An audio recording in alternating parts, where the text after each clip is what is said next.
Olá, meu nome é Cristiane, sou fonoaudióloga na Audiprótese e hoje estamos aqui para mais um episódio do nosso podcast Neurodialogando.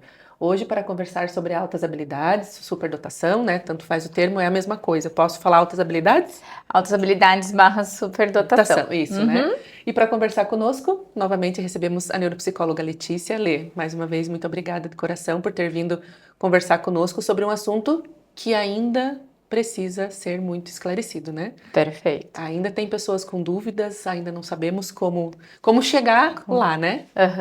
Então, para quem não te conhece ainda, primeiramente se apresente para nós. Claro, meu nome é Letícia Meinert Lindner, eu sou psicóloga com especialização em neuropsicologia, sou pedagoga também e atuo aqui em Joaçaba na área de avaliação e estimulação cognitiva, reabilitação neuropsicológica. E a temática das altas habilidades, superdotação, é uma temática que eu adoro, venho estudando há um grande tempo, né, por questões pessoais e profissionais. Sim. Então, como você bem comentou, né, é uma temática que as pessoas ainda precisam conhecer. Existem muitos mitos acerca das altas habilidades e superdotação. E nesse sentido, eu me coloco também nesta posição, Cris, porque eu me formei em 2010 e eu não conhecia o que era altas habilidades e superdotação. Eu lembro muito bem, assim, depois da faculdade, depois de formada, uma amiga minha veio me perguntar em relação a uma questão que tinha na família dela, né?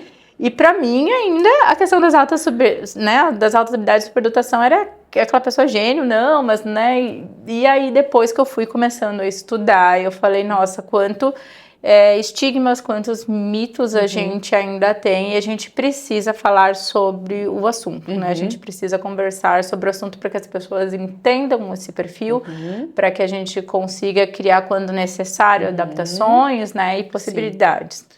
Porque às vezes as pessoas têm justamente isso, né? Antes de nós, porque altas habilidades e superdotação, tá tudo bem, né? Não precisa de nada. E não é bem assim. A criança vai dar conta, né? E a gente vai conversar que não é bem assim, né? Exatamente. Então, para começarmos, o que é altas habilidades e superdotação? Ótimo.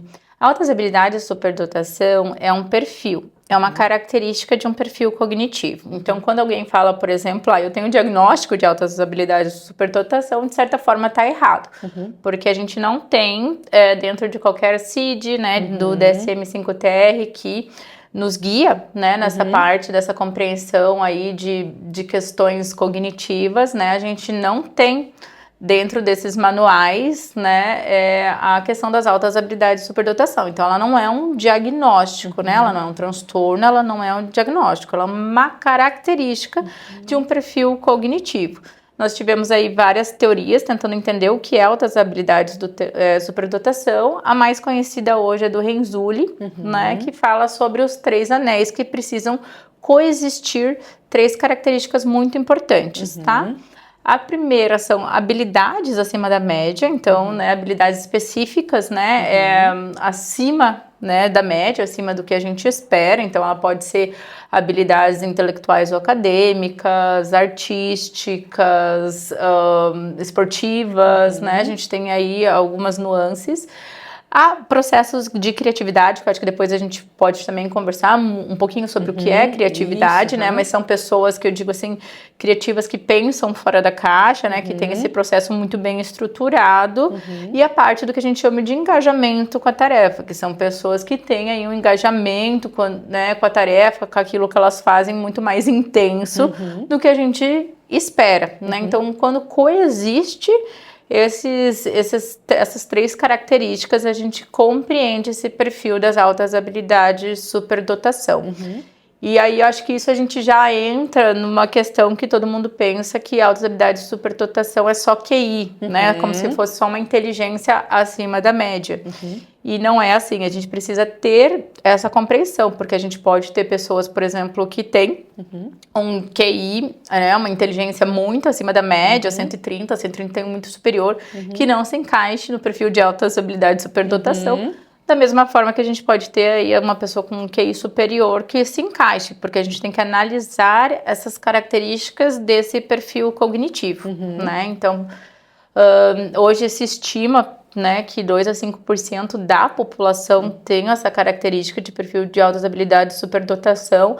Então, se a gente pensa numa sala de aula, né? Vamos falar aqui um pouquinho de criança. Se a gente pensa numa sala de aula de 30, 35, no mínimo 1, 2, né? Às vezes tem essa característica. Então, é uma coisa que não é raro, é uma coisa que, né, a gente tá aí dentro da população e quanto mais a gente conhece desse perfil, mais a gente sabe, mais eu digo assim, a gente tem ferramentas, né, para trabalhar esse perfil e compreender as potencialidades e as fragilidades, né? Sim. Porque eu acho que isso é muito importante, porque por vezes que ao passo, né, que a pessoa tem habilidades acima da média, que ela tem, né, essa parte, eu digo, boa das altas habilidades, eu digo, tem um preço também que, né, junto com isso.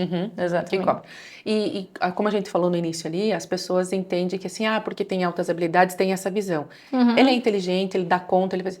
E não é bem assim, né? Não é bem assim. Tanto que a gente tem casos, às vezes, de pessoas com altas habilidades de superdotação que reprovam, né, que às vezes essa potencialidade ela não se expressa dentro da escola, dentro desse currículo formal, né, então a gente realmente tem vários perfis, né, e aí a gente precisa realmente olhar para isso para a gente conseguir conduzir essa pessoa da melhor forma, né, de melhores adaptações, seja onde ela esteja, né, seja no período quando a gente fala de escola e seja num período profissional enquanto adulto, né? Porque da mesma forma que eu acho que enquanto criança é importante que a gente conheça esse perfil para poder demonstrar as melhores estratégias, né? Para poder encaminhar muito bem dentro da escola e fazer adaptações quando necessários na vida adulta também, né? Na vida adulta a gente também consegue olhar para esse perfil e conduzir da melhor forma, né? Sim. E Lê, como que é possível perceber assim a diferença entre uma criança, né, um adolescente, enfim, com altas habilidades de superdotação e uma criança que tem um bom desempenho? Porque são coisas diferentes, né? Mas como que é conseguido? É uma avaliação?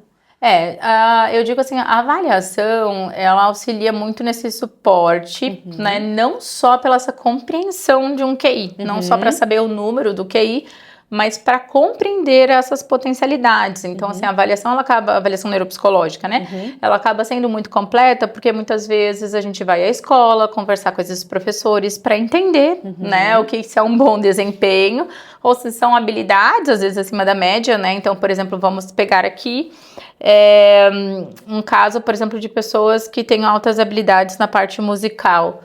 Né? Não sou eu, que Letícia, que não tenho, né, todo esse conhecimento de música, que vou entender se aquele desempenho seria o esperado, se é um bom desempenho, ou se aquilo é alguma questão, às vezes, fora da curva.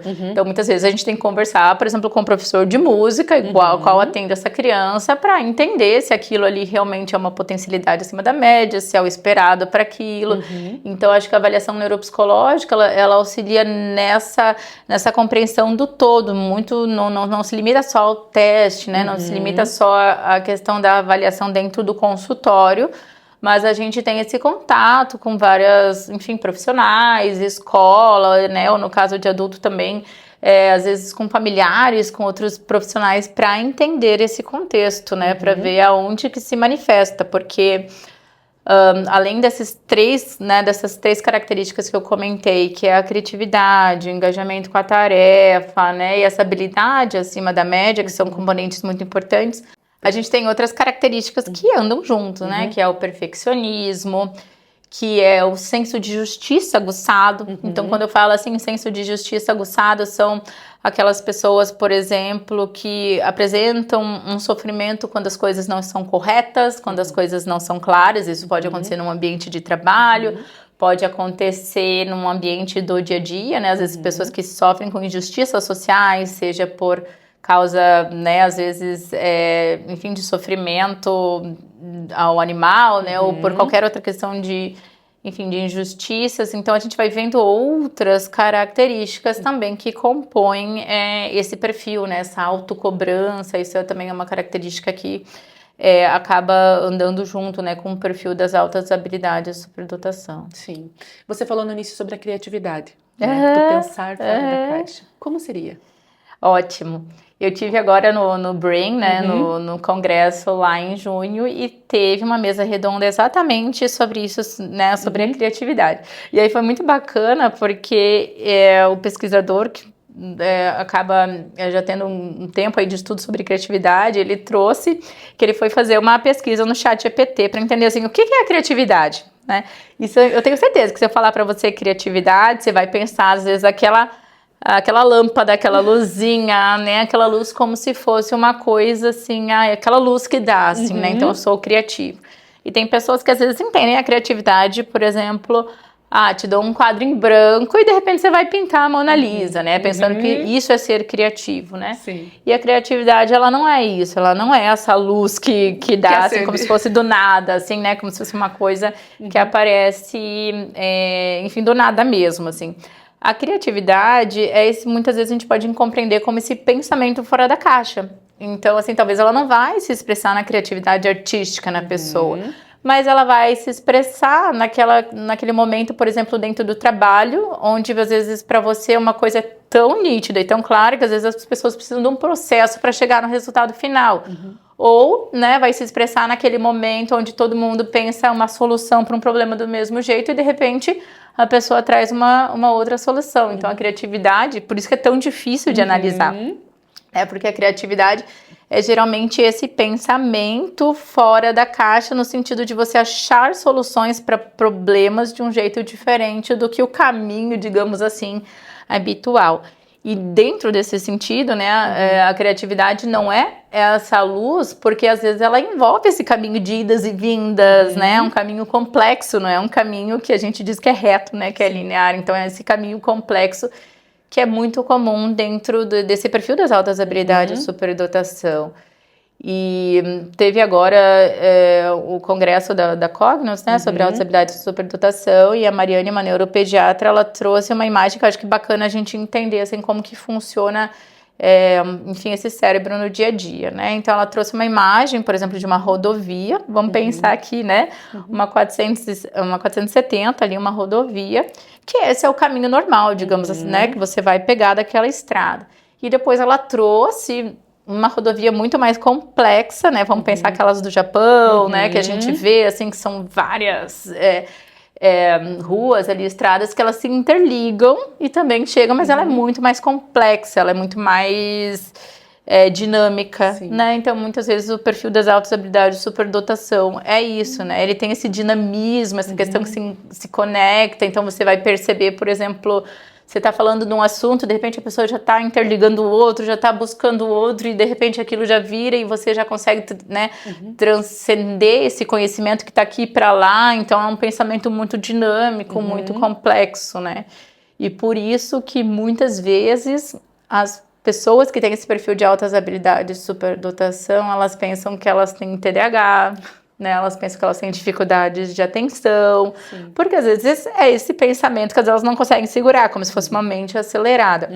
Claro que pode coexistir, né? A gente pode ter o que a gente chama de dupla excepcionalidade quando existem duas condições juntas, né? Então a gente pode inclusive ter um perfil de altas habilidades de superdotação com transtorno de aprendizagem, né? Com dislexia. A gente pode ter, enfim, com TEA, com TDAH, né? E com transtornos de humor também. A gente precisa avaliar muito bem isso. Mas eu te digo, assim, de prática clínica, que são raríssimas as pessoas que vão lá procurar a avaliação neuropsicológica dizendo, olha, estou procurando porque eu acho que eu tenho altas habilidades de superdotação. A maioria vem ou com suspeita de transtorno do espectro autista ou com suspeita de TDAH, né? E por que acontece isso? Porque às vezes a socialização ela pode ser diferente, com esse perfil não quer dizer que é sempre, tá? Mas ela pode ser diferente. Então vamos pensar numa pessoa, uma criança, né? Que às vezes ali com 8, 9 anos quer falar sobre questões complexas, ela não vai perder tempo falando às vezes sobre assuntos habituais daquela faixa etária. E às vezes ela não consegue ter uma boa socialização porque os assuntos são diferentes, né? Ela não quer perder tempo, digamos assim, com qualquer assunto. Ela tem outros interesses. E aí, às vezes, ela não consegue socializar daquela maneira que a gente acha que, às vezes, é o adequado. E, às vezes, a pessoa sente que ela tem dificuldade de socialização. Mas não é uma barreira, né? Não é uma dificuldade de socialização em si, né? Às vezes, são, eu digo, ruídos que tem nessa parte da socialização que pode acontecer, tá, Cris? Eu acho que isso é bem importante falar. né? Porque, infelizmente, nos últimos anos, a gente vem sentindo uma onda, acho que principalmente dentro das redes sociais, TikTok, Instagram, de uma associação direta de sofrimento emocional com altas habilidades de superdotação, né? Então, assim, seu filho faz birra, seu filho é intenso, isso pode ser altas habilidades de superdotação, né? Você sofre, né? Isso pode ser altas habilidades de superdotação, e não é bem assim, Não né? necessariamente. A maioria das pessoas com altas habilidades de superdotação, por ter esse perfil intelectual acima da média, elas criam muitas estratégias, elas são muito funcionais, né? E aí, claro, pode sim ter um sofrimento por vezes associado, às vezes, né, dessa questão de aspectos, às vezes, comportamentais, de personalidade, dessa autocobrança por desempenho, né, que é um perfil muito comum, mas não quer dizer que seja uma característica, não quer dizer que sofrimento emocional seja uma característica das pessoas com um perfil de autoestabilidade e superdotação. E você também falou dos mitos, né, que existem muitos mitos com essa questão. Quais seriam os que você mais vê, mais ouve? Eu acho que o primeiro, que foi um que eu enquanto profissional, que já comentei contigo, né, acreditei, eu acho que foi essa ideia do perfil das pessoas com altas habilidades de superdotação como um gênio, né, assim como aquelas notícias que saem, né, menino com 5 anos tá, enfim, fazendo alguma coisa ali com 12 anos, menino com 12 anos está na faculdade, que existem, né, existem sim essas pessoas que têm aí realmente, são gênios, né, que têm um desempenho fora da curva, mas eu digo assim, ela é uma parcela da parcela, né, então vamos pensar numa normatização onde 2 a 5% das pessoas têm esse perfil das altas habilidades de superdotação, eu digo, ela é a ponta da curva, não quer dizer que essas pessoas não existam, né, mas o perfil das altas habilidades de superdotação abrange muito mais, então acho que esse é um dos mitos mais recorrentes, que as pessoas ainda acreditam, né, que altas habilidades de superdotação é somente aquele gênio,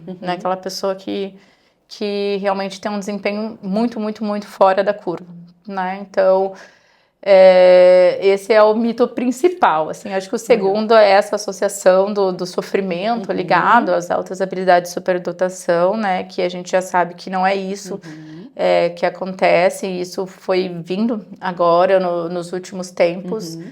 Acho que um mito muito, muito, muito importante é o que você já trouxe no início, né, então a pessoa tem altas habilidades de superdotação, ela não precisa de suporte, ela não precisa de auxílio, ela dá conta sozinha, e justamente por vezes é o contrário, né? A gente precisa estar intervindo. Nós temos desde 1996 pela LDB, né, os direitos das pessoas com altas habilidades de superdotação assegurados, né, mas infelizmente a gente vê ainda uma dificuldade muito grande na prática, né, de estruturar enfim, esse suporte pedagógico que por vezes essas pessoas precisam, né? Então, antigamente era muito comum a aceleração. Tá, você falava em altas habilidades, vamos acelerar, né? Acelerar no sentido de frente, exatamente, uma turma para frente. E a gente sabe que são alguns casos que podem se beneficiar disso, mas não são todos. Então, hoje não é o protocolo, né? A gente já fazer o processo de aceleração. A gente pensa muito mais pensando numa adaptação de um currículo horizontal e transversal, que a gente chama, né? Então, assim, horizontal é no sentido, então a classe ali está trabalhando o Rio Nilo, né? Então, por vezes, com aquela pessoa, aquela criança, né, que tenha realmente, a gente vai intensificar o conhecimento desse conteúdo. Então, a gente vai intensificar a compreensão do que é o Rio Nilo, né? Então, vai ter... E isso não quer dizer dar mais conteúdo, né? Não quer dizer que, se a turma vai fazer 5 questões, essa criança vai ter que fazer 10. Não é isso, mas é intensificar, né? Aprofundar esse conteúdo. E também a adaptação de um currículo transversal, que daí é juntar, né, várias matérias no mesmo conhecimento, é permitir que participe de atividades extracurriculares, né, enfim, robótica, oratória, né, então vai depender muito daquela habilidade, aquele potencial específico, né, e eu acho que isso a avaliação acaba muito auxiliando, né, de reconhecer e saber quais são as intervenções mais adequadas, né, Ou seja, a criança com altas habilidades de superdotação precisa de acompanhamento na maioria dos casos. Com certeza. E um acompanhamento multi. Um acompanhamento multi. E a escola com adaptação também, né? E a família, como que é o processo com a família? A família, eu digo, muitas vezes as pessoas me perguntam, né? E já recebi várias vezes essa pergunta assim, o que vai mudar, né? E eu digo assim, tudo e nada, né? Assim, tudo no sentido que eu tenho essa premissa que conhecimento é poder, então assim, quanto mais a gente conhece, mais ferramentas a gente tem para lidar e conhecer esse perfil e saber alinhar as melhores estratégias, né? E nada no sentido que, né, a vida continua, mas você vai ter todas as ferramentas disponíveis aí através de estudo, através de compreensão desse perfil para poder auxiliar, né?